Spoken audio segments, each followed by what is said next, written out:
Allahumma shalli wa sallim wa barik alaihi. Beliau adalah pimpinan Pondok Pesantren Rahmat Semesta dan beliau juga sebagai Direktur Aswaja Center di Tasikmalaya. Iya, dan beberapa buah judul buku yang sudah dikarang oleh beliau. Di antaranya ini ada judul buku yang dikarang adalah Menawar NU. Luar biasa, subhanallah. Ibu dan Bapak siapkan alat tulisnya untuk mencatat segala itu yang akan disampaikan oleh beliau.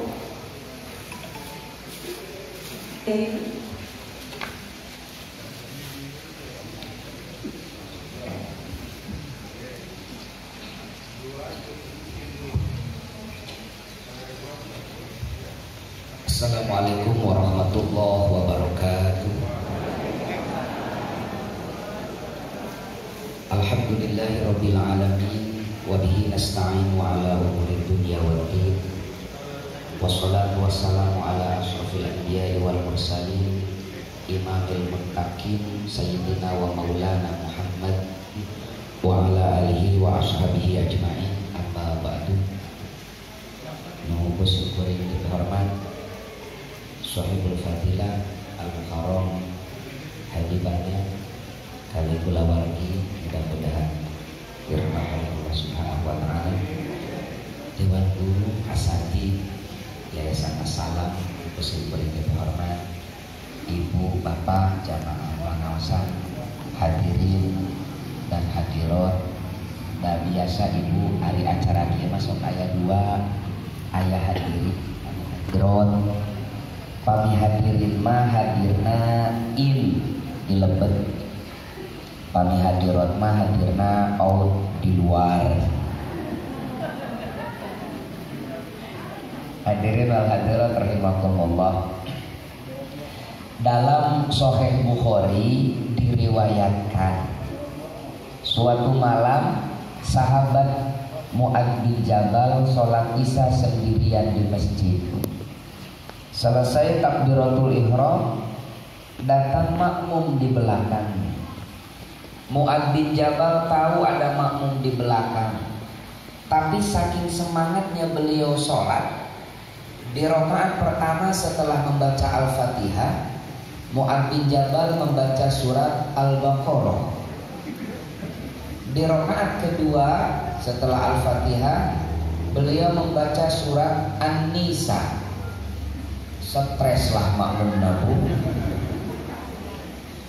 Akhirnya makmumnya kabur, tidak selesai berjamaah dengan Mu'adz bin Jabal. Selesai sholat, Mu'adz bin Jabal tahu Pak ada makmumnya yang meninggal. Amak terbalik, maknya berjamaah kabur. Jika jamaah assalam wahai pengajian meninggal. Sanes assalam iya, dia mah assalam anu di Amerika. Keesokan harinya sampai kabar pada telinga si makmum tadi bahwa Mu'adz bin Jabal memarahi dia. Ngaraos isin disusulan ku salah sawiya sahabat terbaik Nabi, tercerdas Mu'adz bin Jabal. Akhirnya si petani ini, si makmum ini curhat laporan kepada Sayyidina Muhammad sallallahu alaihi wasallam. Ya Rasul, abdi teh sanes alim berjamaah sareng Kang Mu'adz teh. Terus kunaon dijana kabur. Atuh daya Rasul bayangkeun rakaat pertama maca Al-Baqarah, rakaat kedua maca An-Nisa, da abdi teh seueur kaperyogian. Ku Rasulullah dipanggil Mu'adz bin Jabal napa? Klarifikasi. Ta'al sini. Benar apa yang disampaikan oleh orang ini Mu'adz, bahwa tadi malam kau mengimami sholat membaca Al-Baqarah dan An-Nisa? Betul ya Rasul. Giliran Rasulullah Pak yang marah.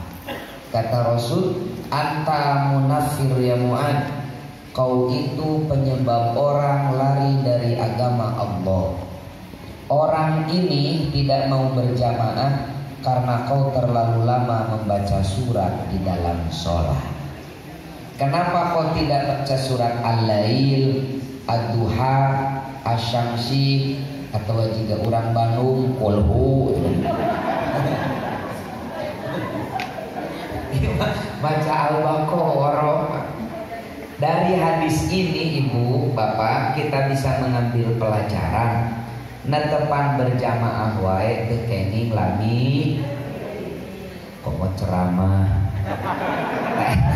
Gitu banget kan isi.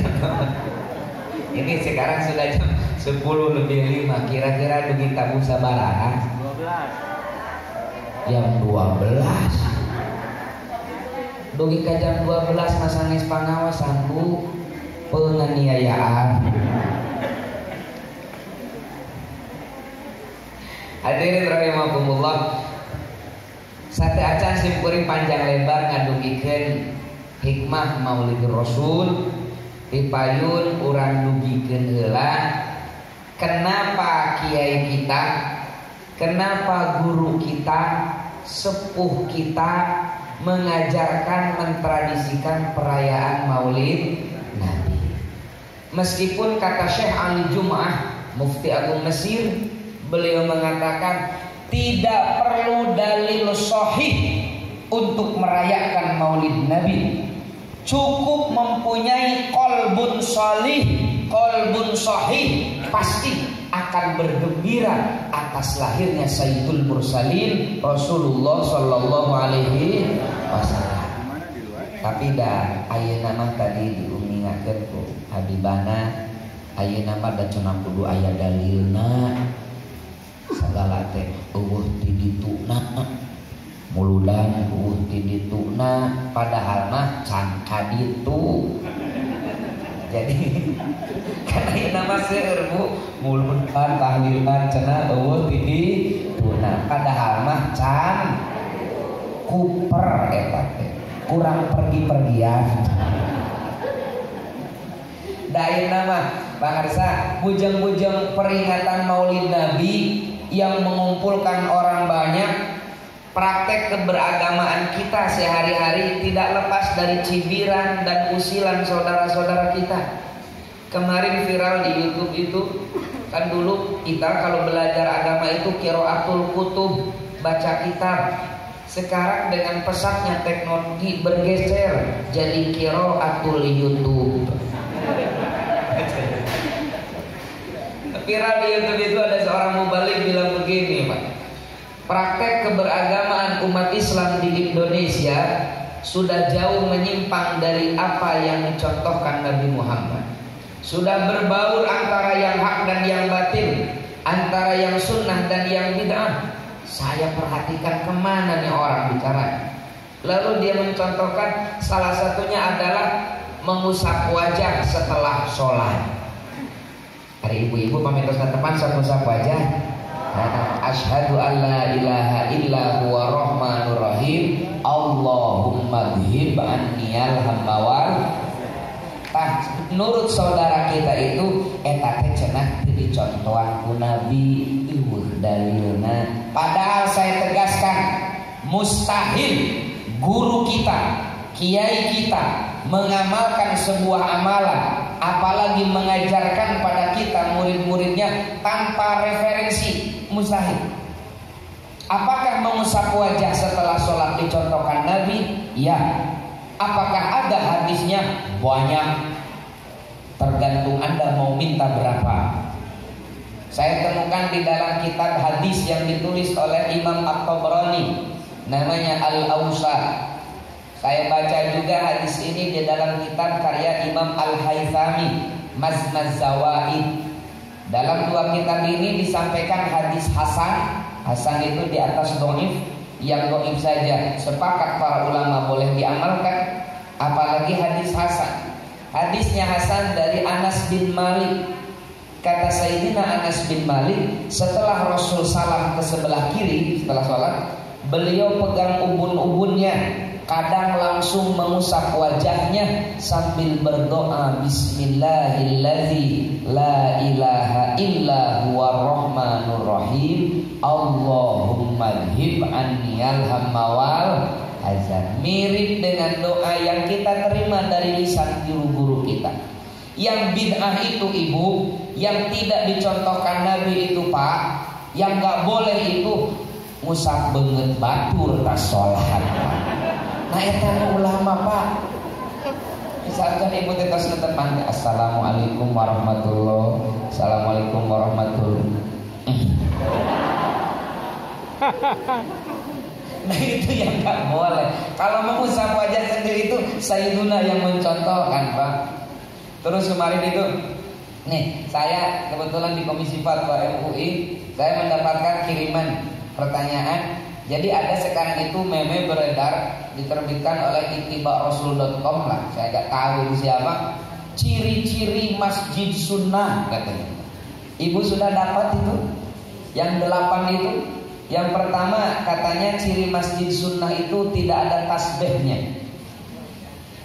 Karena kata mereka tasbih itu dari Hindu Buddha. Peda sok nempo film Shaolin berenangnya sama Saya itu penasaran kenapa mereka itu ngebet banget sama Hindu Buddha. Tasbih dari Hindu Buddha, tradisi 7 hari 40 hari kematian Hindu Buddha. Padahal kan tahlilan 7 hari 40 hari kata mereka dari Hindu Buddha. Saya itu dari kecil sampai sekarang alhamdulillah istiqomah Bu, sufi. Suka film India. Dari kecil sampai sekarang Pak, saya lihat film India, tidak pernah saya melihat Amitabh Bachchan tahlilan Bu. Kalau betul tradisi 7 hari 40 hari dari kematian itu tradisi Hindu Buddha, di India harus ada dong. Karena genre film India itu kan mengangkat budaya Hindunya. Nantilah dalil-dalil itu kita sampaikan di lain waktu ya. Sekarang kita fokus mana dalil perayaan Maulid Nabi Muhammad Sallallahu Alaihi Wasallam dan dari mana awal mulanya. Yang pertama Ibu, di dalam Sahih Muslim ya, diriwayatkan sebuah hadis, su'ila an shaumi yaumil itsnain.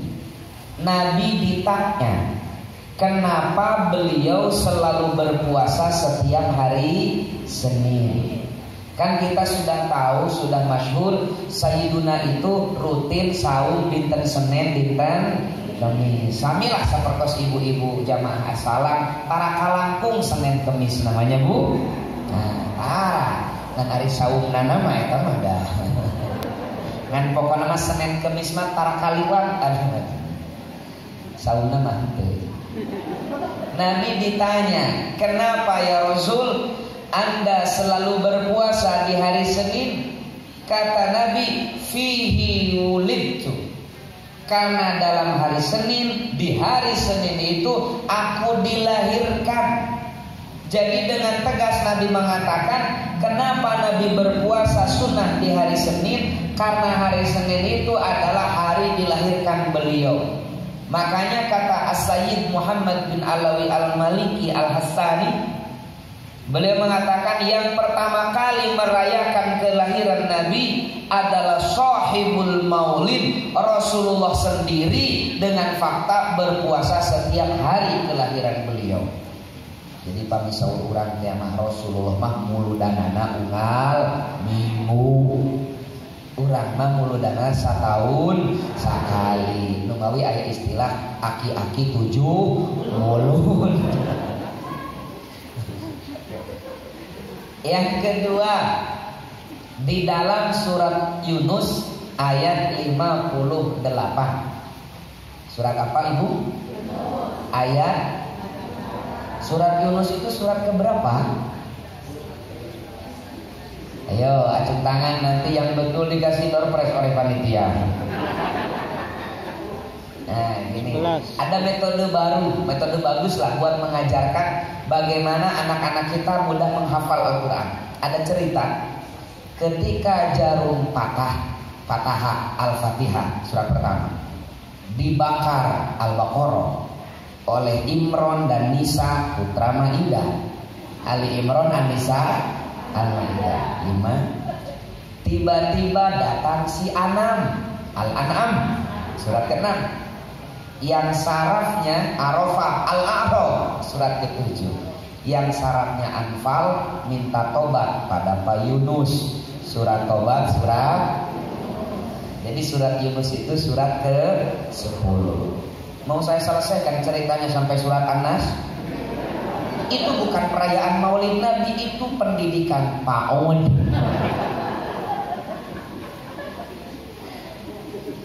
Di dalam surat ke-10 ayat 58 Allah Subhanahu wa taala bersabda, "Qul bi fadlillahi wa bi rahmatihi fabidzalika falyafrahu." Katakan olehmu Muhammad, bi fadlillahi, dikarenakan karunia Allah, wa bi rahmatihi, dan disebabkan rahmat Allah, falyafrahu, kalian harus bergembira. Al-Imam Jalaluddin As-Suyuti di dalam tafsirnya Ad-Durrul Mansur fi Tafsiri bil Maqsur menafsirkan ayat ini dengan hadis riwayat Abu Syekh dari Ibnu Abbas. Jadi menafsirkan Al-Quran itu jangan dengan sendiri. Menafsirkan, memahami Al-Quran itu harus menurut ulama ahli tafsir. Jangan menurut pikiran kita. Jangan mengandalkan terjemah kemudian bisa memahami Al-Quran. Akhirnya sampai pada kasus Nabi Muhammad itu pernah sesat sebelum mendapatkan wahyu dengan memahami wa wajadaka dholam. Karena ada itu Pak, mubalik yang bilang Nabi Muhammad pernah sesat katanya Pak. Ya. Oke, kita kembali lagi. Menurut Ibnu Abbas, maksud karunia Allah dalam ayat ini adalah ilmu, dan maksud dari rahmat Allah dalam surat Yunus 58 ini adalah kehadiran Sayyiduna Muhammad Sallallahu Alaihi Wasallam. Jadi kalau kita memahami surah Yunus ayat 58 dengan penafsiran Ibnu Abbas itu begini: katakan olehmu wahai Muhammad, kata Allah, dikarenakan ilmu yang telah Allah anugerahkan kepada kalian, dan dikarenakan Nabi Muhammad yang telah Allah hadiahkan ke permukaan bumi sebagai rahmat bagi semesta, falyafrahu, kalian harus bergembira. Ibu bingah dibabarkan Rasulullah masalah bergembira atas kelahiran Nabi. Al-Imamul Bukhari meriwayatkan sebuah hadis. Ini bisa dicek di dalam Sahih Bukhari juz ketiga. Ada kitabun nikah, panjang, di bawahnya ada bab wa ummahatukumul lati arda'nakum. Di sana disampaikan sebuah kisah. Suatu malam Sayyidina Abbas bin Abdul Muthalib, paman baginda, tertidur. Dalam tidurnya beliau berjumpa dengan kakaknya, si Abu Lahab. Itu saya ke Abu Lahab nyebatsi. Saur pun dia kade ya di Bandung mah menak unggul, di Bandung mah bahasa nala lemes, urang Bandung mah boro-boro kata tani, bujeng-bujeng kawargi, kamusuh weka penjajah anu kafir dan nyebutna teh uang. Walana kate bakat ku sopan ka penjajah ge manggil wah. Jadi Sayyidina Abbas bermimpi jumpa dengan Abu Lahab yang sudah qaid. Jangan wafatlah sama Abu Lahab itu. Lalu ditanya sama Sayyidina Abbas, Kang Ab, kan Abu Lahab panggilanana Ab. Kang Ab, kumaha di alam kubur teh enjoy. Wah, bahas boro-boro enjoy. Akang teh disiksa unggal poe. Saur Sayyidina Abbas, pantes we akang mah disiksa unggal poe ge daker di dunia beda kiceupna. Batur mah beriman kepada Allah dan Rasulnya, akang mah ngadon kufur. Batur mah membela perjuangan dakwah Nabi, akan mengadon jadi musuh panghareupna, pantes disiksa. Protes si Abu Lahab, keheula bas, sabar. Meskipun aku disiksa oleh Allah setiap saat, Tapi setiap hari Senin Allah memberikan aku seteguk air, isyarat dengan telunjuknya. Setiap hari Senin Allah memberikan aku seteguk air. Dari tegukan air itu, siksaan di hari Senin terasa ringan bagiku. Sayyidina Abbas ruas, kaget, mangkeluk seperti Abu Lahab. Dipasihan diskon ku Allah keringanan siksa saminggu sekali. Jamaah Masjid Assalam wae anu saroleh diskon dan promo nate sabulan sekali. Tanggal 8 bulan 8, tanggal 8 bulan 8. Sok aya gratis ongkir gini kan ya.